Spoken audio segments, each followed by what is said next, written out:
This government meeting is brought to you by Eastworks and our local cable subscribers.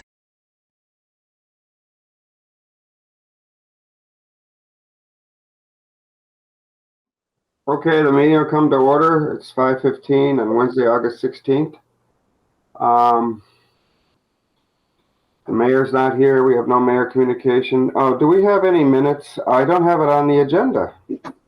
I think I have minutes on the agenda. Did we have any anyway? We did, but it's okay. We'll do them next time. Yeah, I got to remember that. Okay, public speak. Anyone from the public to speak? Okay, hearing none. We have a $225 interdepartment transfer. Hadel, can you explain where it's coming from? Because it gets crossed off on my copy here. Do we have Michael Owens or Jessica Hebert on this call? Can you see? It's their department. I asked them to join. I didn't know we needed them. They knew about this. Are they? I can't see everybody on screen. Are they on the? No, they're not on the call. I didn't ask them to come. I mean, I didn't invite them in a sense, but they're certainly always welcome. Okay. So you can't explain it? It seems simple enough. I just wanted to know where it was coming from. It's not about me explaining. It's more of that it's their department. They should be explaining this, but I don't mind explaining. Okay. It was a prior fiscal year bill. It was supposed to be encumbered, and it was not encumbered by Treasurer Office.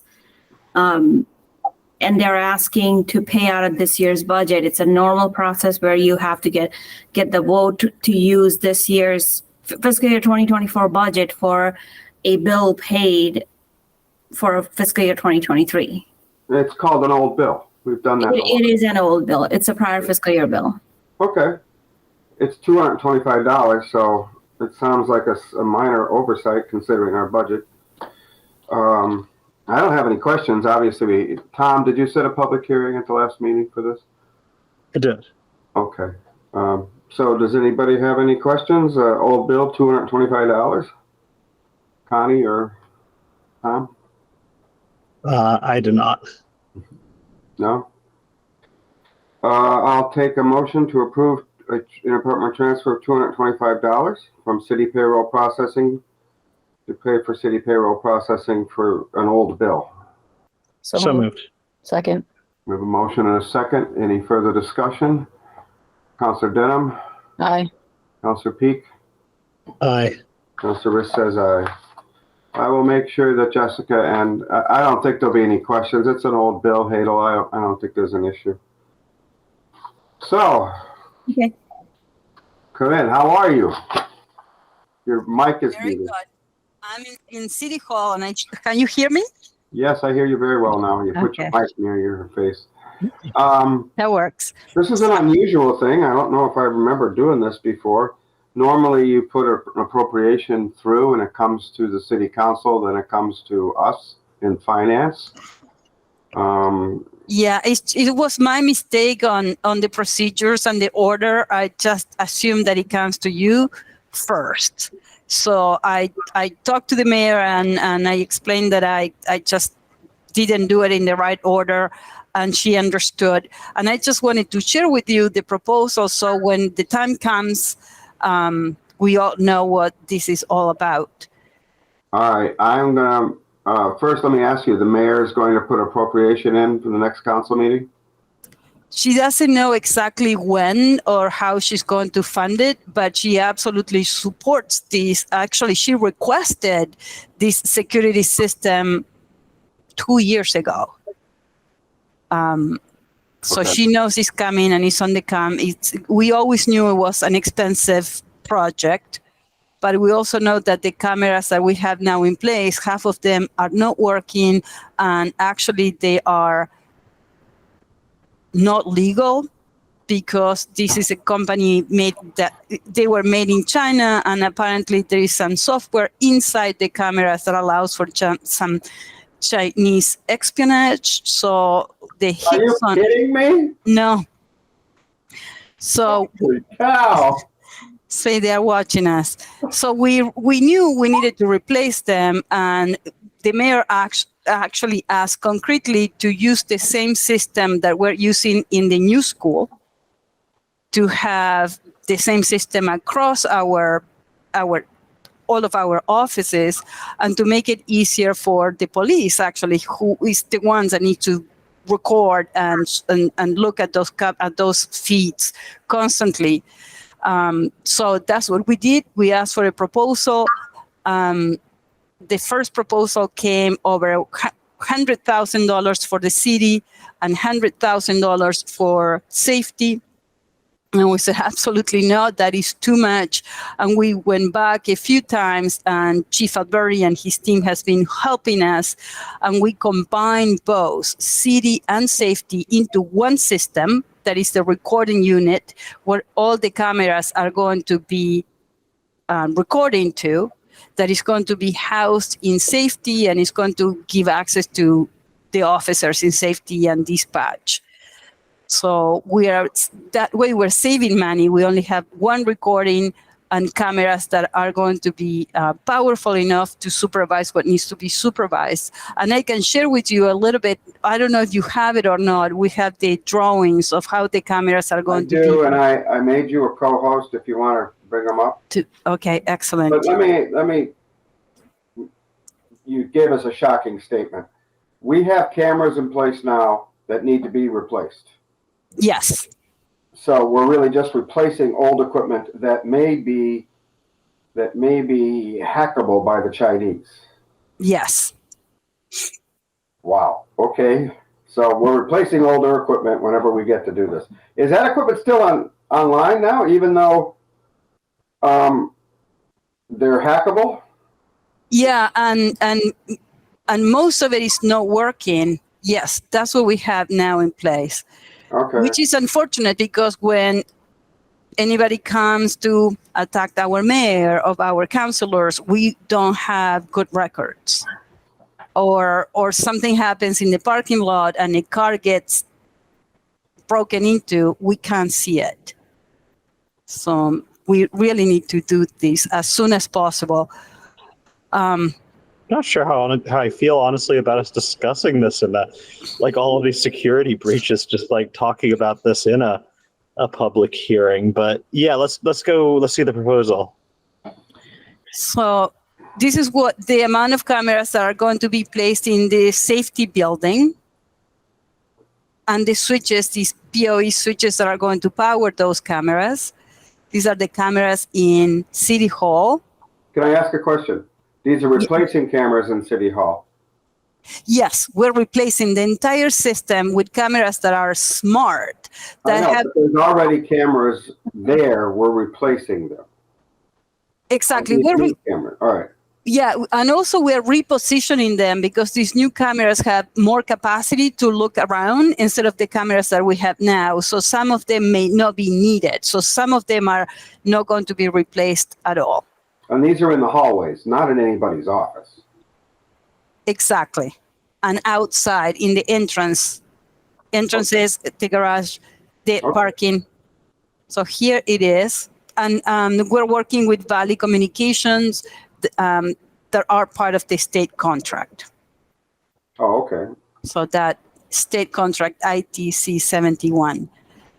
So here you can see one camera now is going to have the potential to see almost, what is that? All around. Where now we really don't have. And then these cameras that have large views that are expensive, if we look into the pricing. So this is safety.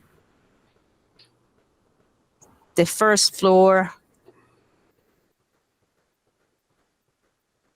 That was our building right there. Okay. Yep. What I just think. This is the same camera system that's in the new school? Yes, it's exactly the same one. So when we need to track somebody, the software is smart enough that you can say, show me where is that person with a blue shirt. And all the cameras are going to identify me as I move through the system. Pretty scary because they can pick you up as you move through. Instead of having to look into this camera, then go and look into that camera, so you can quickly track down what's happening and the movement of a person. If he's hiding, coming back and forth, you can track them real time. This is in the buildings. Yes. Okay, I just want to make sure. Yeah. And also outside. So this view in here is how we see, this is based on Avenue, how much we can reach. Can you just scroll up a little bit? Yep. Okay. Yeah. Okay. And this is when it's explaining as the distance goes, how fuzzy the image becomes. Mm-hmm. So the idea of this has always been, that's why they have cameras everywhere, is deterrence. Number one, there's going to be assigned video surveillance. You see that everywhere. And number two, if somebody decides to come in and attack the mayor, we're going to be able to find where that guy went in the parking lot, etc. So this will give us an opportunity to catch the culprit. Yes, and in an active shooter situation, we can see real time their movements, where they are coming, where they are going. Yeah, if we want to keep the building open, we've got to be able to have some deterrence, and that's sad that this has to happen. But the polarization, anyway, we shouldn't be discussing or debating the issue now. It's more about you presenting, okay?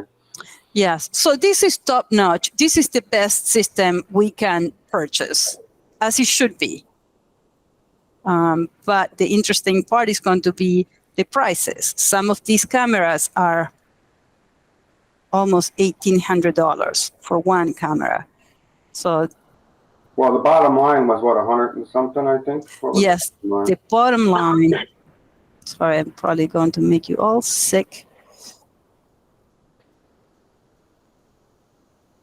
I thought I saw it. Here it is. Well, okay, 108,000 for all of this work in both buildings. I don't think that's a lot, considering you're replacing everything. But we'll wait and see. The scary information is hackable system. Yeah, and this is really for the future. This is a system that we can grow as we move forward. We can then upgrade cameras and use the same system to continue to grow in the future. So this is going to position us for the next, I don't know, with technology, it's hard to say, but I will say for the next 10 years. Okay. I guess we could have, we shouldn't debate this as much, Connie and Tom, but we can ask questions if you have any. I mean, I don't know. The only thing that comes up for me is, I've gotten some constituent calls about, police, the license plate scanners and all of that. And so I know there's a certain level of just concern about how these data are going to be warehoused, who's going to have access to them, these sorts of things.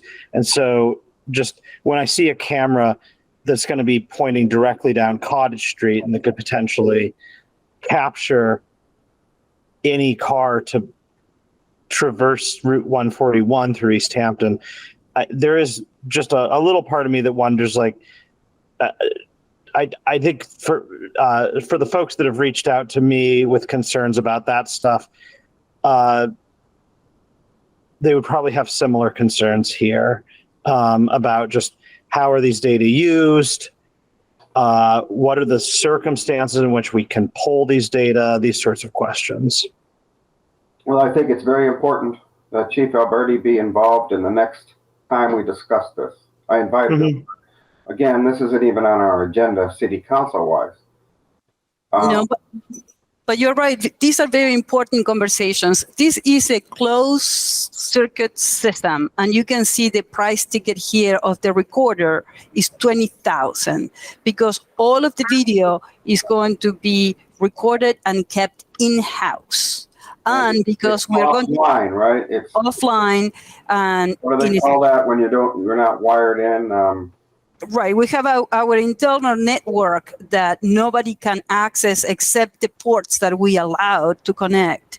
And after, I think we pushed it to 30 days, but we can set that policy after 7 days. We delete and we start all over again. We have to, because we can't keep video forever. There's just not enough room.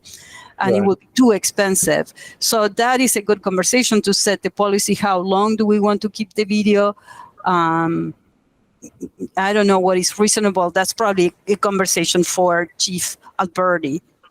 Well, so here's, sorry. I guess my one thought here is that when this does come to, sorry, there's a dog situation going on in the background, but when this conversation does come to the full council, it might be worth having sort of like, there's a conversation that I can see about, should we appropriate the funds to do this? And that's a finance conversation. And to me, given the data security things, it's a fairly straightforward conversation. And then there's sort of a question about like, what should be the policy around use of surveillance cameras on city property? That's a more nuanced and difficult conversation that to me is probably more of a public safety thing than a finance thing. So President Gomez, I see that you're on the call. I don't know exactly how you want to handle about that, but I just think that there's kind of two conversations to be had here. One is, should we buy a better camera system? That's a pretty easy conversation. And then there's, how do we use a better camera system? And that to me is slightly more nuanced, but probably out of the scope of what the finance committee really discusses. That's just my thoughts. But yeah, I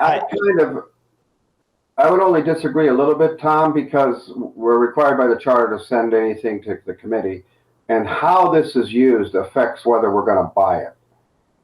So I think they're linked. I don't know as we need another committee to discuss that as much as get all the counselors who want to discuss this at our meeting whenever we have it. Because policy, we could do an ordinance or policy ourselves, or we could ask the mayor to do it or guarantee it. But I don't see, I think we should just I would like to handle it in finance, because I'd like to know what these policies are going to be going forward if we're going to spend the money. But right. Again, I'm a little worried about this becoming an agenda item, open meeting law wise, because I hear we're you. not supposed to discuss it from a point of view of policy. Are we going to do it or not? But maybe what I can do is write down a policy, see if the system in the school has a policy that has been implemented. There you go. Copy that, and if not, write something down and bring that with the proposal. I think if Chief Alberti can come up with something like that, that would be great. I think what Tom is saying is absolutely on point. We need to know how this is going to be used after the fact. I know if there's a crime committed, that particular recording will be used as evidence, obviously. But beyond that, how long do they stay and all that? I think you guys have to come up with a policy. And I still believe in our system of justice in the sense that if we do surveillance, it has to get to the courtroom before it can be misused in a lot of ways. I understand that, but I'm hopeful that we can maintain a certain level of privacy with a system that is not going out to the public or anything, and that's crucial. How is it blocked so the public can't get at it? Some guy in China or somebody. Because the other thing you don't want is someone looking in on people. Even right. That's why I asked about the offices. It's in the hallway, that's a little different, but still,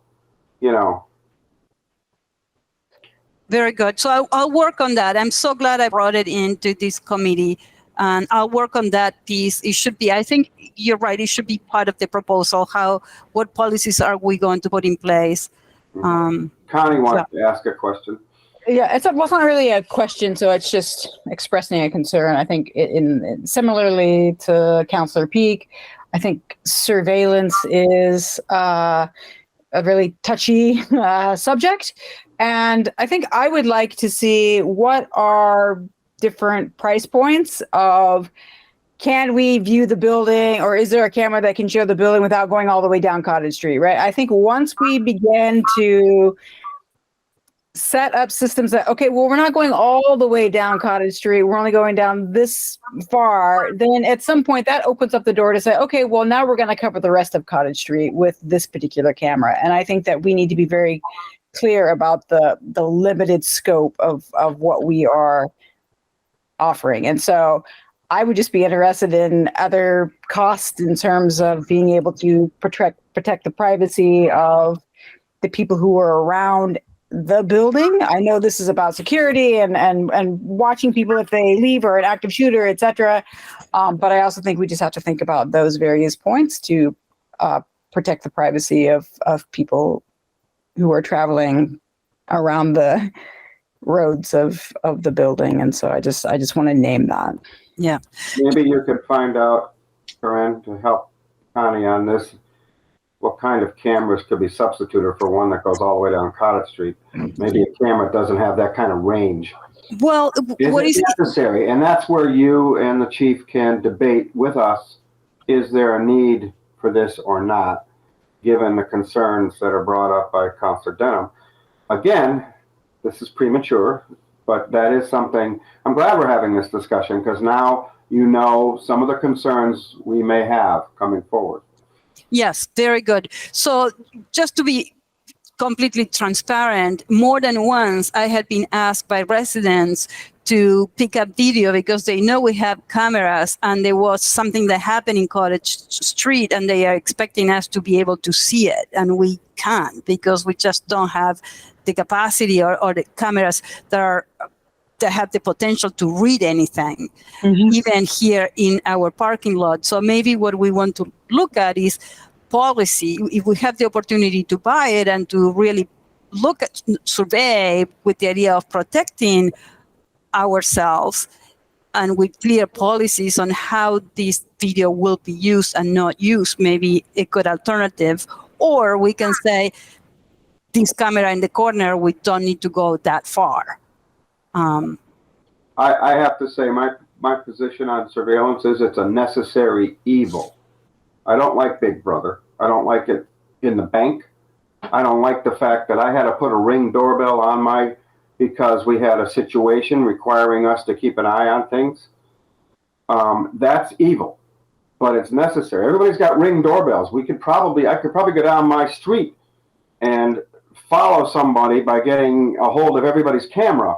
I mean, that's sad, but it's a necessary evil in today's polarized society, especially in our overgunned society. So anyway, that's just philosophy.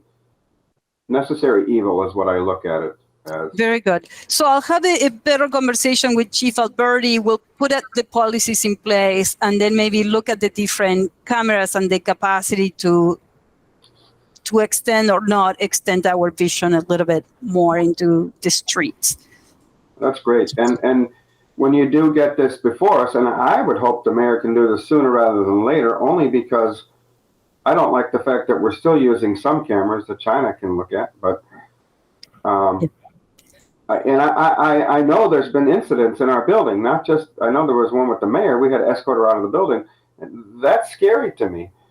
And if we can deter that kind of thing, because people get pretty emotional when they have to pay their taxes and things. So yeah. Anyway.